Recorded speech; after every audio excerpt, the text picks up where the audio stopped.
आयोग 3 दिन के दौरे पर यूपी आ रहा है। चुनाव आयोग का यूपी दौरा ऐसे वक्त में हो रहा है जब ओमिक्रॉन तेजी से भारत में पैर पसार रहा है। खतरा यूपी पर भी है और इस वजह से ज्यादा है क्योंकि जनसंख्या के लिहाज से ये देश का सबसे बड़ा राज्य है। कयास कई तरीके के लगाए जा रहे हैं। सबको इंतजार बस इस बात का है कि चुनाव आयोग फैसला क्या लेगा। क्या चुनावी रैलियों पर कोई रोक लगाई जाएगी या सब कुछ इसी तरीके से चलता रहेगा।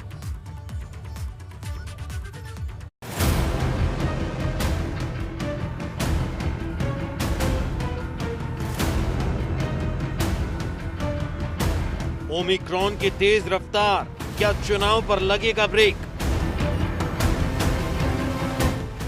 चुनाव आयोग तैयार, तारीखों का इंतजार।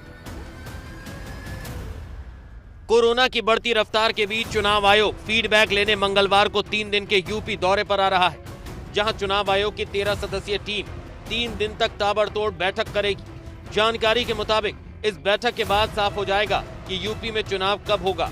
गौरतलब है कि इलाहाबाद हाई कोर्ट के चुनाव टालने की अपील के बाद चुनाव आयोग की यह बैठक बहुत अहम मानी जा रही है, क्योंकि ओमिक्रॉन की रफ्तार लगातार बढ़ती जा रही है। मरीजों का आंकड़ा 600 के पार चला गया है और अब तीसरी लहर का डर सता रहा है, क्योंकि जिस तरह से रैलियों में भीड़ उमड़ रही है उससे कई सवाल खड़े हो गए हैं कि क्या रैलियों के जरिए कोरोना को खुली दावत तो नहीं दी जा रही है, क्योंकि दूसरी लहर के वक्त भी ऐसा ही हुआ था।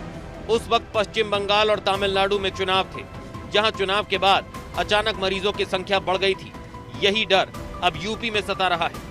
हालांकि चुनाव आयोग को देख लगता नहीं है कि वो चुनाव टालने का फैसला लेगा, क्योंकि सोमवार को दिल्ली में भी इसको लेकर एक समीक्षा बैठक हुई है और अब चुनाव आयोग नॉन स्टॉप बैठक करने यूपी आ रहा है। आपको बता दें कि 13 सदस्यीय टीम 3 दिनों तक चुनाव से जुड़ी हर एक चीज पर चर्चा करेगी, जहां पहले दिन 28 दिसंबर को 5 घंटे तक बैठकें होंगी। वहीं अगले दिन यानी 29 दिसंबर को बैठकों का सिलसिला सुबह 9:30 बजे से शुरू होकर रात 9 बजे तक चलेगा। चुनाव आयोग का ये दौरा काफी अहम है, क्योंकि लखनऊ से सारा फीडबैक लेने के बाद ये टीम दिल्ली जाएगी। उसके बाद उसी फीडबैक के आधार पर उत्तर प्रदेश में होने वाले विधानसभा चुनाव की तारीखों का ऐलान करेगी। माना जा रहा है कि जनवरी के पहले हफ्ते में चुनाव की तारीखों का ऐलान हो सकता है। Bureau report, ABP Ganga.